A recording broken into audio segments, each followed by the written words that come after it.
Olá pessoal, tudo bem? Vamos aí para mais um vídeo. Antes de começar, eu gostaria de agradecer alguns usuários aqui do projeto que estão ajudando assim bastante mesmo. Se não fosse eles, eu nem sei o que seria de mim, porque de verdade eu estou abarrotado de coisa. Por isso eu queria mandar um abraço aí especial pro Felipe, né? Felipe 082, a Duana Lin, o Davi Pedrada, a Ashley, eu amo esse nome.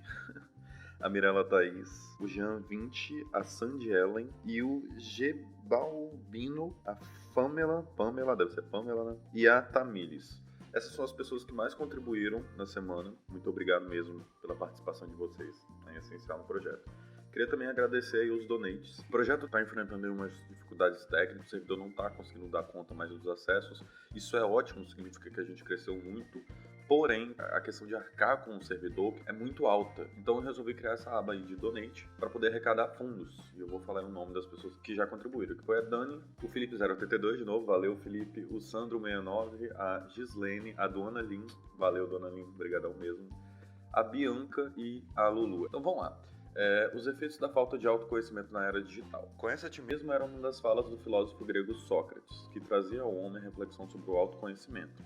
Na era digital, ter conhecimento sobre si é imprescindível, pois só assim um indivíduo é capaz de manter a sua singularidade e não temer diante da reprovação de olhares alheios. Essa redação foi enviada pela Jennifer, lá na plataforma. Eu vou comentar brevemente aqui o que eu achei dela. Bom, a primeira coisa que eu notei, Jennifer, na sua introdução, é que o seu salto, né, eu acho que o Felipe já até comentou isso lá na plataforma, que houve um salto muito grande aqui de argumentação. Não que seja errado, a gente sabe que o texto do Enem é limitado em 30 linhas, então não dá para explicar tudo com muita exatidão. Quando isso acontecer, tenha preferência por usar argumentos que sejam muito próximos na linha de raciocínio, porque evita esses saltos. Veja bem, a fala que você trouxe de Sócrates é muito interessante e é muito pertinente, de fato, ao tema proposto, né, que é os efeitos da falta de autoconhecimento. Porém, você sai aqui da Grécia Antiga e já pula para a Era Digital.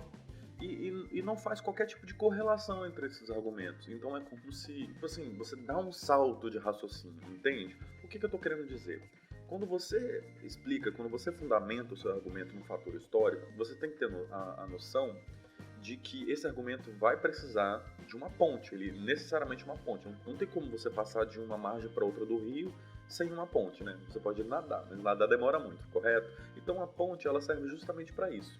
O que eu estou querendo dizer com isso? Mais uma vez, você poderia ter elencado esses dois tipos de raciocínio divergindo as ideias ou mesmo concordando com as ideias. Como assim? Por exemplo, você trouxe aqui Sócrates, né? Você poderia ter feito assim, aqui ó.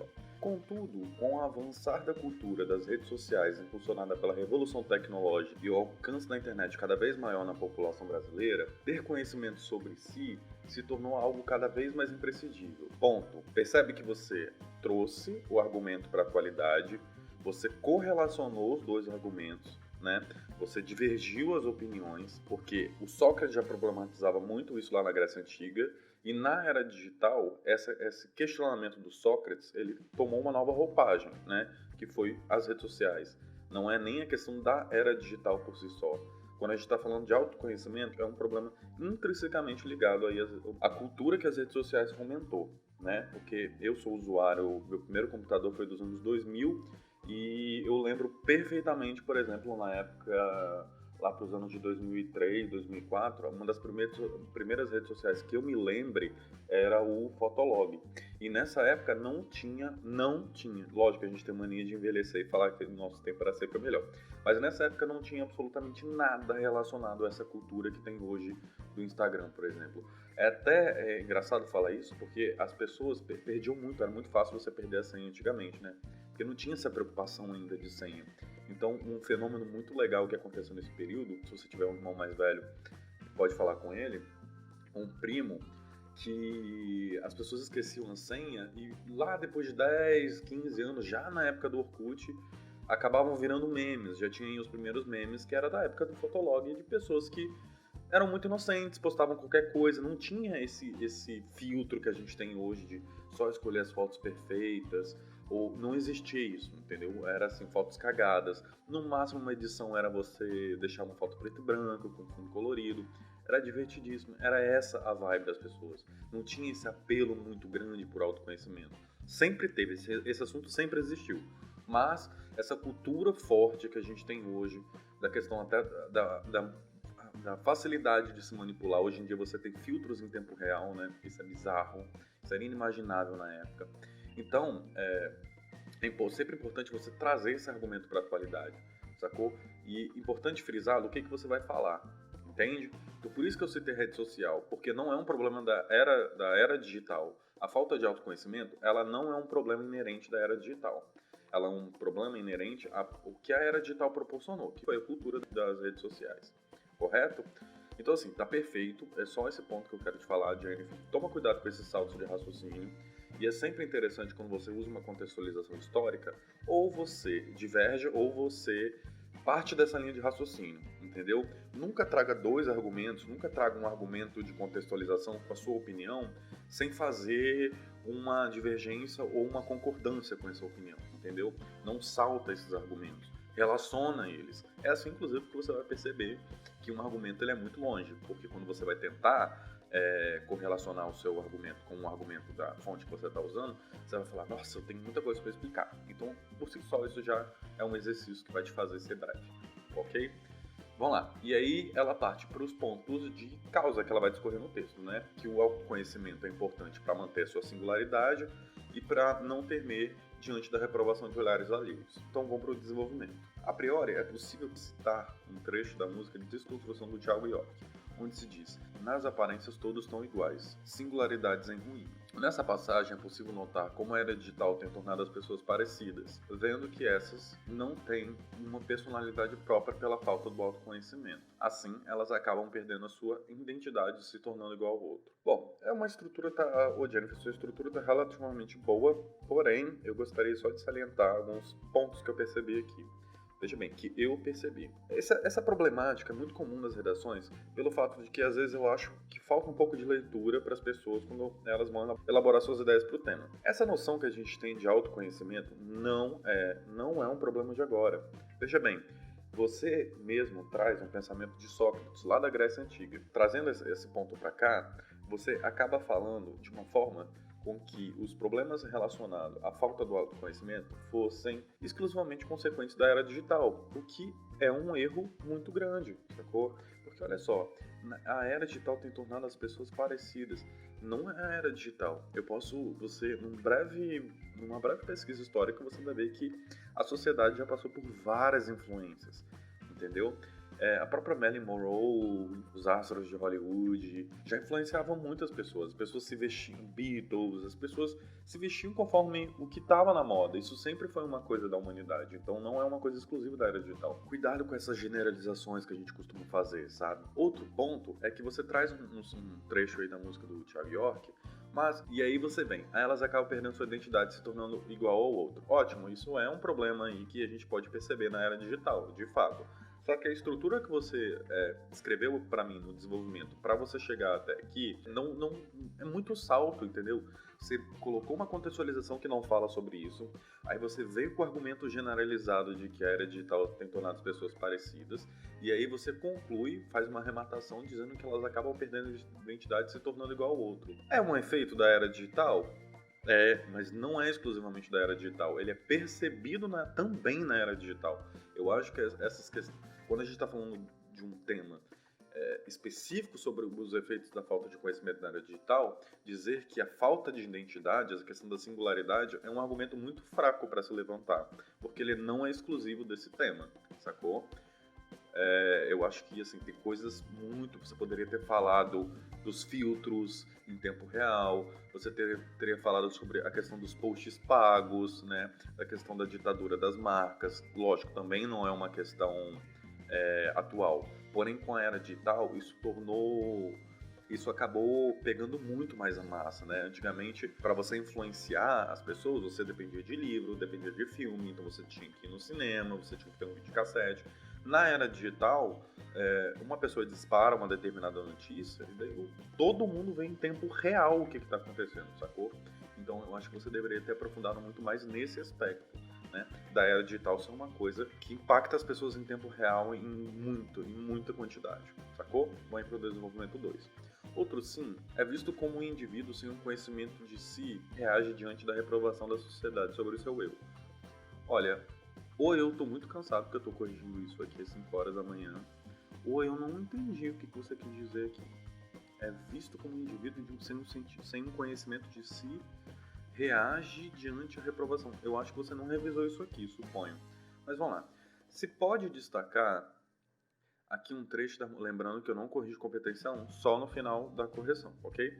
Você pode destacar aqui um trecho da música Me Adora, da cantora Pitty, onde está escrito as seguintes palavras: não importa se eu sou o que você quer, não é a minha culpa a sua projeção. Essa música é errada, inclusive, eu amo Pitty. Pense então como o eu lírico dessa música tem confiança por se conhecer, não deixando que a sociedade fale quem ele é e não se preocupando com a visão do outro sobre si. Logo, percebe-se que o autoconhecimento é fundamental para uma vida saudável na internet, pois só assim é possível ser quem você é, sem temer sobre o que os terceiros irão pensar, e assim poderá resistir à reprovação de olhares alheios. Olha, eu colori isso aqui de laranja, mas pelo que eu tô percebendo aqui, ele é tipo uma arrematação, né? Porque você tá concluindo aqui, ó. Logo percebe, você poderia ter dado um ponto, iniciado um outro período aqui, ó. Vou até circular aqui, isso aqui que eu tô falando aqui, me parece ser uma arrematação, então eu pintarei de verde, enfim. Bom, o que eu consigo perceber de cara, né, lendo esse desenvolvimento 2, é que eu achei o seu desenvolvimento, ele não está abordando diretamente sobre o efeito da falta do autoconhecimento na era digital. A redação está querendo que você fale sobre isso. Quais são os efeitos da falta do conhecimento na era digital? Compreende? Talvez o que você abordou aqui fosse necessário lá na proposta de intervenção, né? Que aí você falava, olha, as escolas ou a família, enfim, o órgão que você desejar, tinha que trabalhar mais a questão da projeção, a questão do autoconhecimento, como ferramenta para a pessoa se fortalecer diante das opiniões em massa. Compreende? Assim, eu vejo que o ponto levantado aqui, ele é muito mais voltado para uma proposta de intervenção do que um ponto de causa da problemática. Falar sobre a questão da reprovação, de como você pode se livrar dessa reprovação, não é um efeito da falta do autoconhecimento, né? Foca no objeto do texto. Jennifer, eu tô percebendo que você não tá... Aliás, todas as redações que eu pego, a maioria delas, assim, coisa de 97%, as pessoas não estão estruturando o texto. Eu sei, gente, eu já estudei pro Enem. É chato. Chega uma hora que fica chato. Mas assim, eu juro por tudo que é mais sagrado, quando você começa a elaborar e estudar a redação, projetando ela, colocando ela na ponta do lápis, e você começa a perceber, começa a sentir, a identificar a estrutura do texto e saber, olha, nossa, é verdade, isso aqui tem que vir aqui, isso aqui tem que vir aqui. Que você começa a perceber que o português ele é tão matemático quanto a matemática, né? E vice-versa, matemática é puramente português e português é puramente matemática. É uma questão de lógica. Quando você começa a perceber que as matérias são uma questão de lógica e começa a entender a lógica da matéria, você assim se encanta de uma forma que o estudo passa a ser assim uma coisa muito foda. Aproveita que você está estudando, aproveita que a gente está na quarentena, então projeta a sua redação, porque na hora da prova você não vai ter esse tempo de projetar. Eu sei que é chato, mas vai ficando cada vez mais rápido porque você vai pegando a prática, saca? Então eu consigo perceber que o projeto dessa redação não foi legal, sabe? Porque os argumentos que são apontados aqui, eles não estão se ligando muito. Então cuidado com isso, viu, gente? Por favor. É uma crítica assim, construtiva mesmo. Se você projetou isso, desculpa, mas assim, projeta um pouquinho melhor, projeta com mais calma. Recapitulando, o que eu quis dizer com esse seu argumento? Você aqui fala sobre a questão da projeção da negatividade, né? Quando a pessoa não tem segurança sobre si. Então você poderia ter falado isso, poderia ter levantado, por exemplo, mais uma vez, a questão da manipulação da imagem, a questão de não ter um filtro, a questão de você não saber o que é real ou não. Então vamos aí para a conclusão. Depreende-se, portanto, que o Ministério da Tecnologia, MTCIC, crie cursos online gratuitos sobre inteligência emocional, para que assim internautas possam se conhecer e ter uma vida mais saudável pela internet.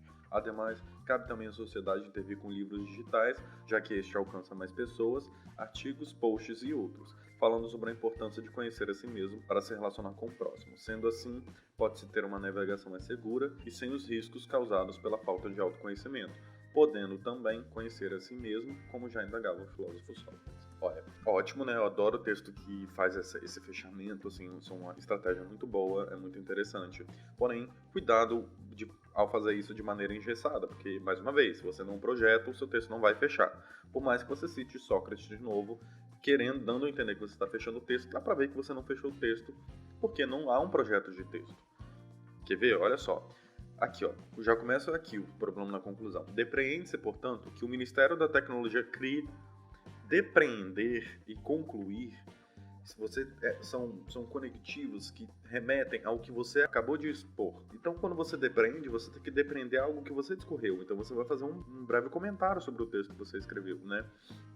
Eu lembro que tinha até uma frase muito comum, que um desses youtubers falava que é: portanto, medidas necessárias devem ser utilizadas para controlar esse impasse. Eu nem lembro como que era a frase, mas era algo assim. Uma bem genérica, mas faz o papel que de fato é um período de conclusão e recapitulação. Então você percebe que aqui não tem a letra vermelha, porque não há uma recapitulação, entende? Não só não há, como você erra os conectivos, sacou? Você não depreendeu, você não depreende algo que você vai apresentar. Você depreende algo que você apresentou. Você conclui sobre algo que apresentou. Na proposta de intervenção você vai apresentar aí sim uma ideia nova no texto, né? Então, para isso que é um conectivo de finalidade, que é: a fim de contornar tais impasses, o Ministério da Tecnologia deve criar cursos online e gratuitos sobre inteligência emocional, blá blá blá blá blá blá, ok? Vamos lá agora para as propostas de intervenção. Você detalhou bem, falou tudo certinho. Porém, um grande problema que eu noto nas redações é o seguinte: as pessoas costumam colocar propostas de intervenções assim, aleatórias, porque tipo assim, tudo isso aqui já existe, entende? Se tudo já existe, o que eu faço de proposta de intervenção? Ora, veja bem, faça essa pergunta. Ué, se livros digitais e artigos, posts, se já existe na internet um relativo conteúdo sobre o assunto, por que ainda é um problema? Ah, porque as pessoas não costumam ler, não dão um devido destaque, as lojas de livros não dão um devido destaque. Ora, aí você tem a resposta para a sua pergunta, compreende? Então, na proposta de intervenção e no argumento, você poderia levantar isso. Ele não é debatido, ele não é levantado, ele não é divulgado. Então, é isso, você poderia falar numa questão de implementação de lei, né? Uma implementação, sei lá, que tenha no currículo escolar algo em relação a isso, sacou? A esse tema, a valorização da importância desse tema. Fazendo essas perguntas que você chega nessa resposta do que você precisa para poder propor uma intervenção. Compreende? Enfim, considerações finais sobre o texto. Sua estrutura tá legal, viu, Jennifer? Tá muito boa. Eu só acho que você precisa estruturar mais seu texto em relação a projeto. Projete seu texto antes de escrever. Levante e aponte os argumentos, sabe? Faça perguntas para esses argumentos. Use a resposta dessas perguntas para construir o seu argumento. Talvez seja um pouco maçante para você fazer isso de início, né? Quando a gente tem uma determinada técnica de estudo e tem que mudar essa técnica, pode ser um pouco cansativo. Mas eu prometo para você, escrever redação estruturando ela de início, porque depois você não vai precisar mais, porque vai estar na sua cabeça, mas de início é muito importante que você faça isso. Depois de um certo tempo fazendo isso, o seu cérebro automaticamente já vai problematizar de tal forma que a lógica dele já vai apresentar a estrutura perfeita. Se você já estiver fazendo isso, dá uma melhorada aí, dá uma trabalhada melhor nesse assunto, ok? Vamos passar aí para os apontamentos sobre a competência 1. Bem, essas foram as minhas pontuações em relação à competência 1, já aqui no site. A redação já se encontra com 826, né? Vou passar aqui para a pontuação, para ver como é que vai ficar com a minha média. Para a competência 1, a gente percebeu que tinha muito erro, muita coisinha, então assim, já sai de 120. Na questão da compreensão da proposta, particularmente, eu achei que assim, a estrutura está muito bem colocada, a contextualização foi feita, porém tem um probleminha em relação ao aprofundamento das propostas. Então acho que isso acabou prejudicando um pouco em relação à compreensão da proposta, porque acabou abordando coisas muito tangenciais ao tema. Então eu vou dar 160. Na competência 3, ela consegue apresentar aí fatos e argumentos relacionados ao tema, consegue organizar estruturalmente esse raciocínio em introdução, né, tese, desenvolvimento e conclusão, porém houve uma quebra em algumas partes do texto entre a relação do argumento que ela propõe, né, da opinião dela, e o argumento que ela propõe para embasar. Então por isso eu vou dar 160 na competência 3. Já na competência 4, eu não consegui ver muita repetição. Aliás, eu nem reparei se tinha repetição ou não. Porém, a gente percebeu que teve alguns errinhos de conectivo, né, conectivo colocado de maneira errada. Então eu vou dar 160. Não foi muito problemática essa competência não. A competência referência 5, no caso, eu não achei que as propostas de intervenção levantadas aqui são de fato pertinentes ao que foi discorrido no texto. Elas estão, lógico, elas estão relacionadas ao tema. Outra coisa que eu senti falta foi a questão de como que eu vou viabilizar isso. Por exemplo, o Ministério da Tecnologia tem que criar cursos online. O Ministério não simplesmente cria. Há um ritual, há um rito, há uma ação, há um termo para isso. Por meio de uma portaria, não sei. Né? Isso você tem que pesquisar. Mas, tirando isso, para mim tá muito boa. Então eu vou dar 2,60. 160. Bom, ficou isso. A média agora caiu para 816. A minha pontuação aqui ficou com, acho que 780, né? Eu acho que é isso. É uma redação aí de entre 820 e 780 mesmo. Mas no mais é isso, eu espero que vocês tenham gostado. Caso vocês discordem com algum ponto aí da correção, sinta-se livre para falar nos comentários, eu adoro o debate. Se você quer ter sua redação corrigida aqui no projeto também, é só acessar o link que está aí embaixo. Lembrando que é um projeto totalmente gratuito e no momento a gente está necessitando muito de doações, porque eu preciso atualizar o servidor que não está dando mais. Mas é isso e tchau, tchau.